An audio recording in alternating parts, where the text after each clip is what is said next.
அந்தி வெளிச்சம் முந்தி விரித்து பந்தி இங்கு வைக்கும் நேரம் பூச்சிந்தும் பூமி எல்லாம் நான் வணங்கும் காதலி. அந்தி வெளிச்சம் முந்தி விரித்து பந்தி இங்கு வைக்கும் நேரம் பூச்சிந்தும் பூமி எல்லாம் நான் வணங்கும் காதலி.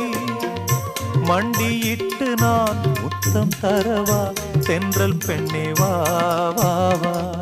துள்ளி துள்ளி போகும் பெண்ணே சொல்லிக் கொண்டு போனால் என்ன, கன்னி உந்தன் பேர் என்ன. வெள்ளி கொலுசு போகும் திசையில் பாவி நெஞ்சு போவதென்ன. துள்ளி துள்ளி போ